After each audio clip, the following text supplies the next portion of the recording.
creative living, utilizing today's technology with the best of the past to bring you innovative ideas and up-to-date information for creative lifestyles in today's active world. With your host, Sheryl Borden. I'm so glad you joined me today for Creative Living. We're going to learn to make a kitty sock, which is similar to the popular sock monkeys that were made years ago, and we'll learn to use some Star Builder products to create beautiful sensations. One of my guests today is Deborah Quartermain, and she's a designer and crafter from Fredericton, New Brunswick, Canada. Deborah's going to demonstrate kitty sock crafting, which is a takeoff from years ago when making sock monkeys was so popular. The iconic sock monkeys made from red-heeled socks emerged at the earliest in 1931, and they're still being made today. Deborah's version of the kitty sock is an easy and fun craft that children will also enjoy doing. Her company is Deborah Quartermain Design. My first guest is Laura Murray, and she's a quilter and also a designer, and she'll demonstrate how to use Shiva paint sticks and Star Builder stamps for texture to create wall hangings, jacket embellishments, or even holiday decorations. Laura's company is Laura Murray Designs, and she's from Minneapolis, Minnesota. Laura, thank you so much for being here today. I've had the pleasure of seeing lots of beautiful quilts through the years, and then when we get into having to piece all those pieces, I think, oh, maybe I'll try that later. But you have a special technique that's going to change all of that. Yes, I do. I've designed a series of stamps, and by using paint sticks and using these stamps as a texture for rubbings and putting a fusible web on the back, I can make all kinds of wonderful things. And we don't have to piece. Not at all. And you can move the parts around. You can see what they're going to do. You can rearrange them in a matter of seconds. And this is called Star Building or Star Builder. These are my Star Builder stamps. And you can do it on garments, as we can see on this jean jacket. Here's one of the shapes. It looks like a great big V, and you can see the shapes that have been arranged and fused on the back of this thrift store jean jacket. And the way to get these beautiful colors, we'll show that too. These didn't come this way. They did not come that way, no, but it's, you know, we've all colored at some point in our life, which means coloring. that you can use some of those skills with a twist, and you can create things like this. So it's that appearance of a complex design without having to go through the struggle of precision piecing. And part of what makes this happen is these shapes can be layered one on top of another. And I like the way the quilting was done with the variegated thread to pick up those beautiful colors. Give it a little bit of oomph. And this is another example. Like a wall hanging? This is a small wall hanging, and we're going to show here in lots of layering in this one. Lots of layering. One thing, and you can leave negative space. These are all fused, these little shapes, and you see them right here. They are fused to a background fabric. So I'm always working with shapes like this. And I do like the you call it negative space. Negative space. That's pretty too. Yes, it is. And we'll show one more before we get started working. Another variation. Beautiful colors. And in fact, all of this was painted? All of this was a background fabric, and I used a shading and texturizing technique on that. You can see the original black fabric that the shapes were fused to. And this was actually over-dyed decorator fabric. Wow. I like one-of-a-kind fabric. Coloring. Okay, well you showed one of the stamps. This one, this is another one. This is actually my Star Builder set of 4. You can see the 4 shapes. When you buy these, you do need to cut them out of the rubber and use them in the way that you see right here. And we have also a second set which offers 6 shapes in different sizes. And you can mix and match these or use them individually. There's literally an infinite number of every design would things. Be different. It's infinite, and they will always be different. Wow. Back to the one-of-a-kind.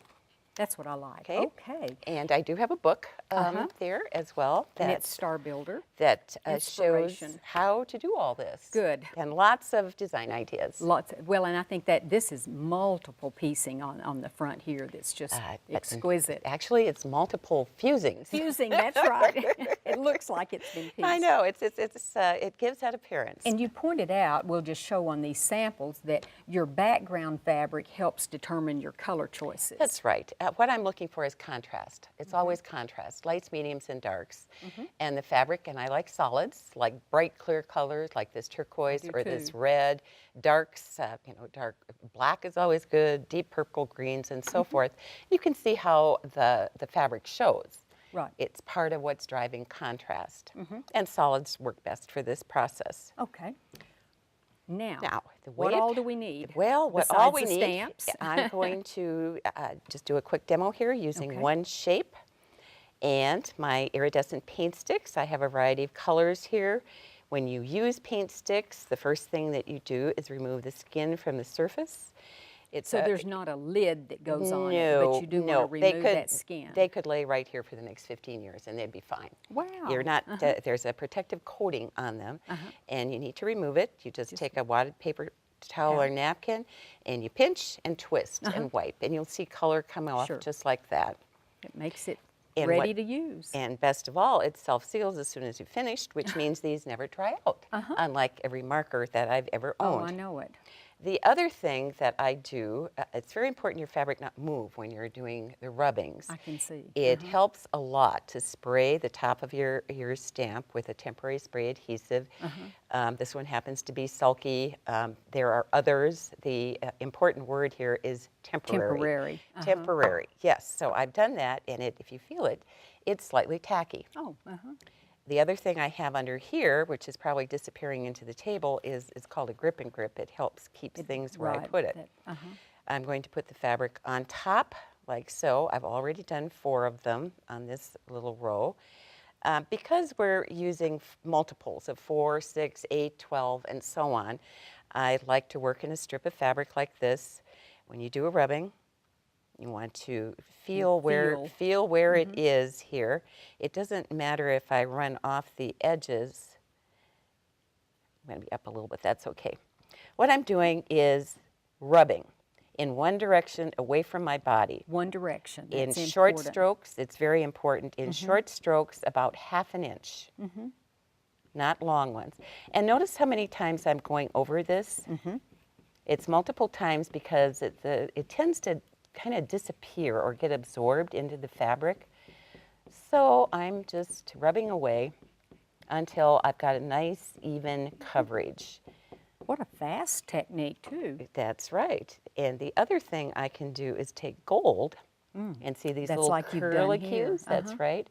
I can run, because now I can see it, I can run right over the top and I can add design like this.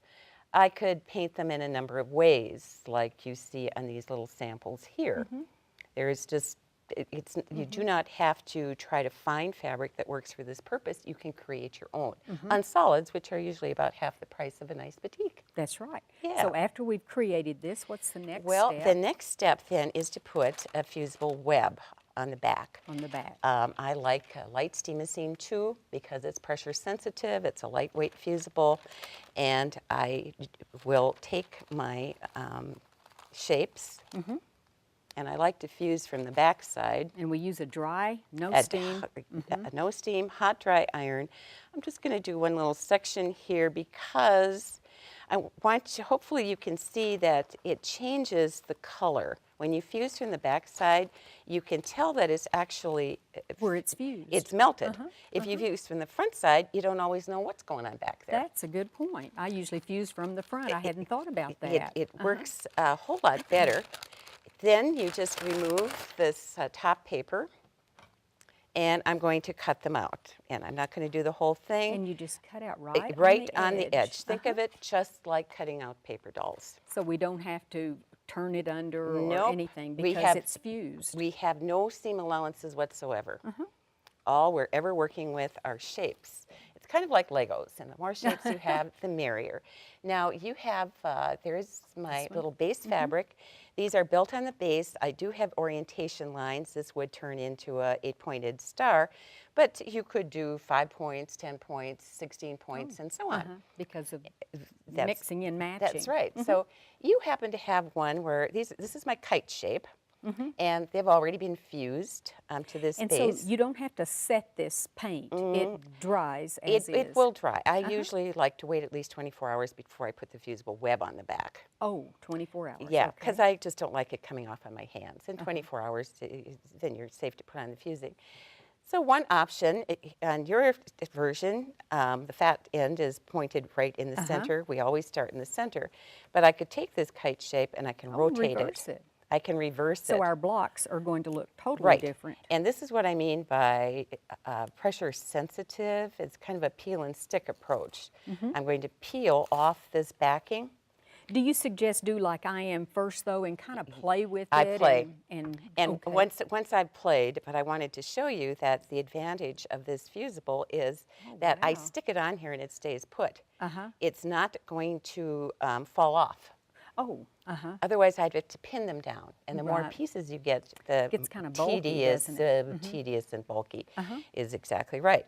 Now, I'm just going to work in a little segment of this, but I could take other shapes. You've come up with one variation there. Yeah. I could take these same shapes here, and I could see that, you know what? I could leave some negative space. I could put them like this. You can play. Yeah. It's not, back in the day, I sewed many a block together, and you know, Just an hour, like an hour later, I would hold it up and say, I don't like that. That wasn't what I hoped for. But here you can rearrange so you just build it. You can layer one thing on top of another.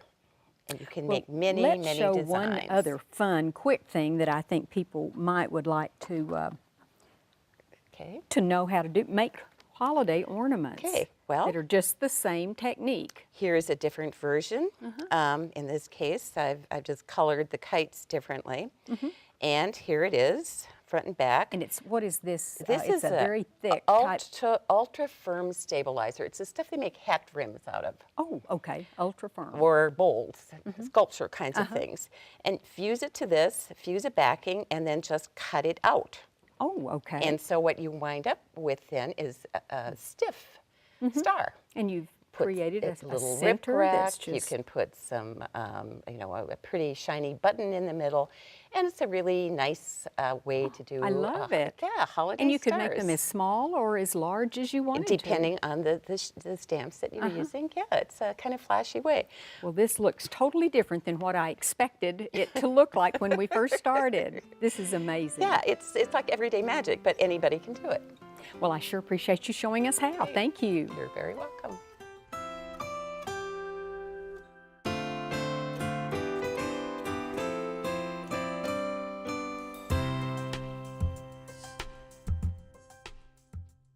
Deborah, thank you so much for coming today. And when you said we were going to do sock monkeys, I thought, I remember that. I think everybody had a sock monkey 20 years ago, but I didn't know they were even still popular.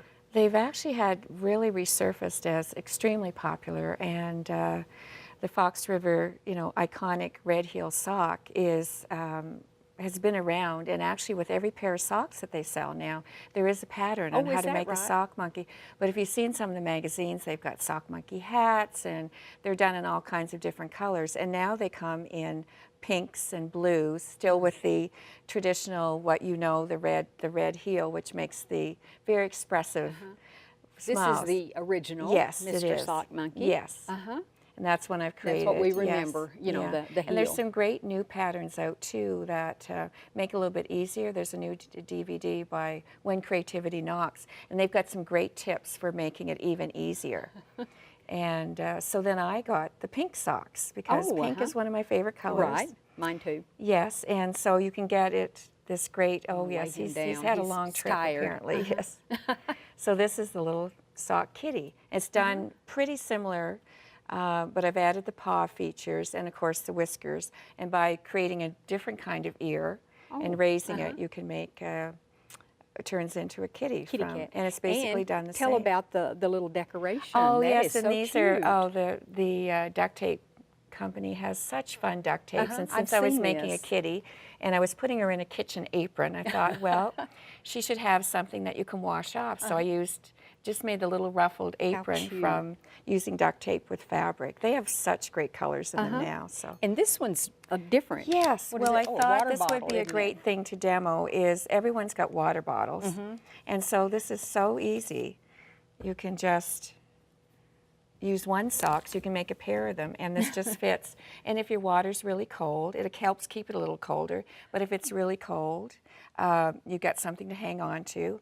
And it's also just a great fun piece. You show up with this, and it can fit all kinds of water What a bottles. conversation piece. Especially for the kids. And then you could put initials on the collar, and so they'll know that it's theirs. And Keep up with their water bottle exactly. that way. And the And you little said you tail. can make 2 of these out of one sock. Yes, because you, well, out of one pair. 'Cause Out you of can- one pair, rather. So, and This is so fun. Oh, and then I just did some fun little mittens. So These would certainly be a conversation yes, piece when you wore and the these. red heel makes such a cute muzzle. So that's all that is. It's just stuffed a heel. bit. Yeah. Okay, show us how we get Oh, started. sure, for and I doing didn't this, realize yes. that the pattern comes with each pair of socks. Yeah, That's with great. the sock monkey. And now, so I just did my own kind of new design of this little bottle holder. So what you do is you take your sock and you turn it inside out. And you just lay it flat like this. So you can see this is the bottom. And all you do is, this is half Cat head. yes, half a circle, and it's going to go like this. So then you have an invisible marker, and all you have to do is do Slightly trace right, around it. and then you just continue. Your ears will fit on the Oh, folds. so what you're doing is using Yeah. this to cut out the pattern pieces. Exactly, and the tail goes here. Oh, so And that that's- it has the yeah. white on the tip. Exactly. I see. So that's all you do, and I have one. Now with this one, you do need a sewing machine. And all you do is, once you've drawn it all out, which is, but there's That's not a this, lot of sewing. And you can see with the marker, then, and what you do is gives you a good line to sew on. So all you're going to do is just sew right across each line. Now what you also want to do is, you see how I've got all the pins. It's important to pin it before you sew, because you want it not to have the Not sock to move slip. at all. I see. And then you just sew around the lines, and then you're going to cut it out. And everything, these pieces are all on the fold, so you can see there's very little sewing to actually do. And it's all straight stitch. Exactly. And every machine so it's does very, that. very simple. So once you do that, I usually like to use like a little small pair, and then I will cut very carefully. Just about 1/8 of an Yes. inch out. Yeah. And sometimes I try and do even a little more, and that's all you're going to do. And Exactly. So you just do, so that's all. You do that for cut each out. each piece. And then, of course, the fun part is once you turn it. When you turn it right side out, here's your...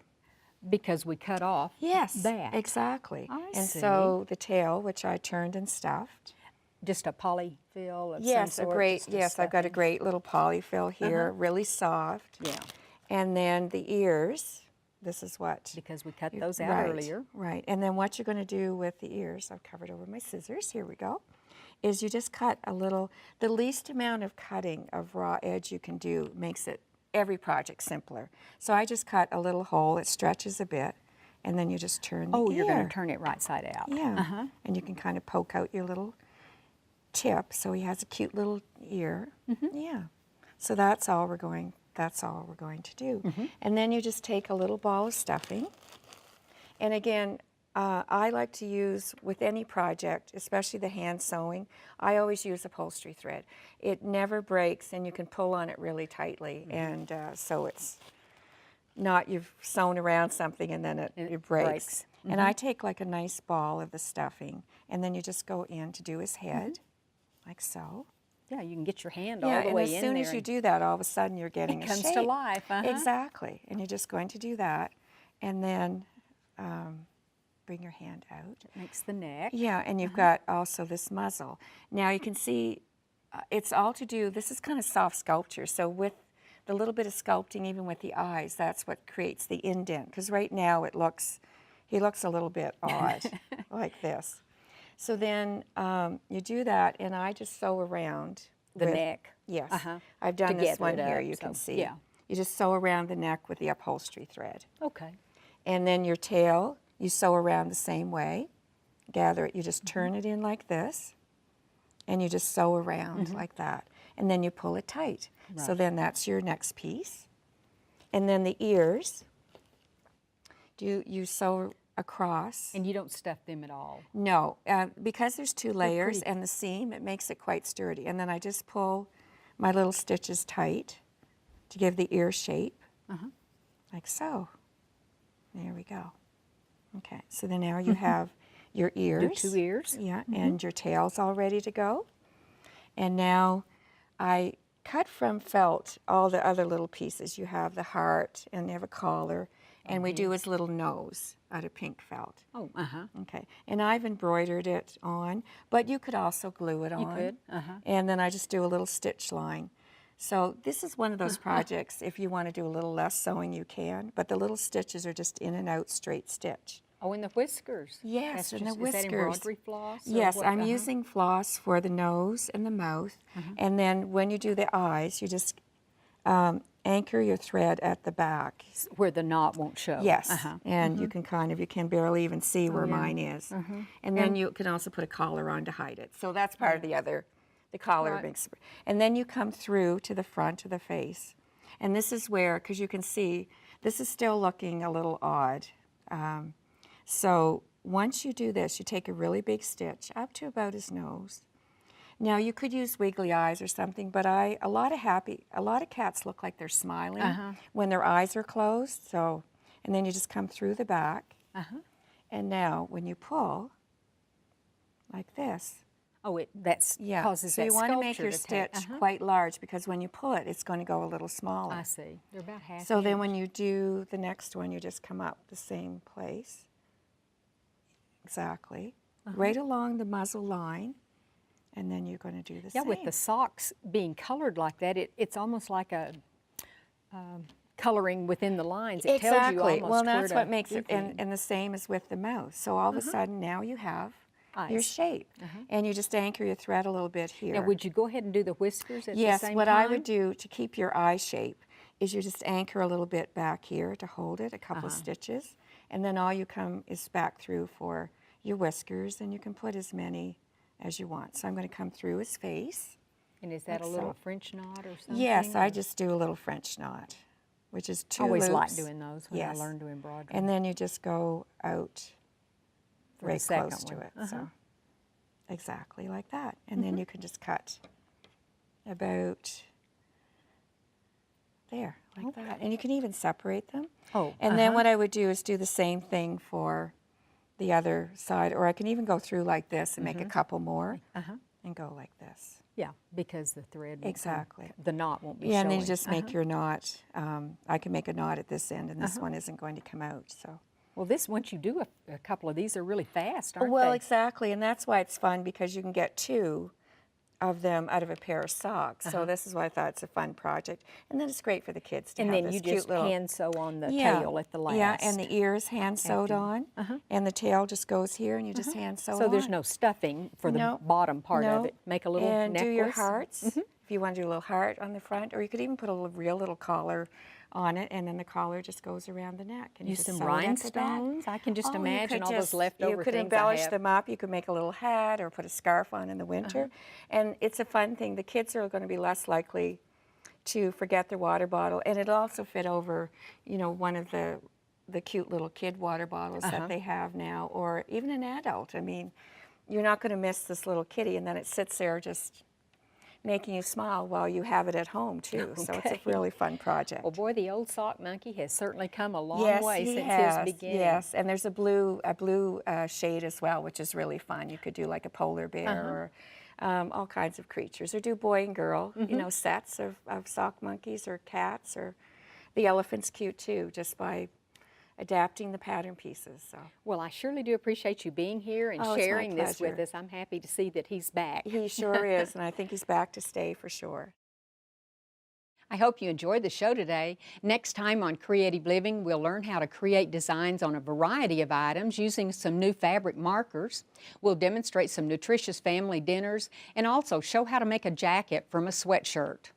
One of my next guests is a designer and crafter, and she's going to show how to use Tulip's new fabric markers to decorate all sorts of items, including baby clothes, bags, t-shirts, and much more. Another guest is a registered dietitian, and she cites research that shows that families who eat together tend to communicate better. She's going to demonstrate some recipes that will make your table a magnet for family dinners. And finally, we'll meet a designer and author who says you can slice them, shorten them, lengthen them, and much more. And she's talking about making a jacket from a sweatshirt, which she'll demonstrate. All of these topics will be featured on the next Creative Living show. If you ever have comments or suggestions or ideas for shows, you can email me at sheryl.borden@enmu.edu. I'd also like to ask you to become a fan of Creative Living on Facebook. Just go to facebook.com and in the search window type in Creative Living with Sheryl Borden.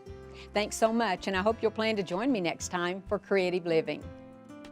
We are very pleased to offer a new booklet that accompanies this series of Creative Living. This booklet is titled the 6500 Series, and it features a wonderful collection of ideas and information, and it's available free of charge on our website. Posted as a PDF file, you can simply download the entire booklet, or just the segments you're most interested in. As with all of the Creative Living booklets, you'll find information on foods and nutrition, clothing and fashion, health and beauty, home decorating, and much more. For your copy of this booklet, go to our website at KENW.org and then click on Creative Living. Scroll down to the booklet section and you can click on this booklet or any of the other booklets we have available online. Once again, just go to KENW.org, click on Creative Living, and download the booklet, titled the 6500 Series. We also want to encourage you to sign up for our free e-newsletter. Just click on the Sign Up Now button and input your email address. That's all there is to it. You'll enjoy reading an up-to-date newsletter filled with interesting topics and information. Thank you.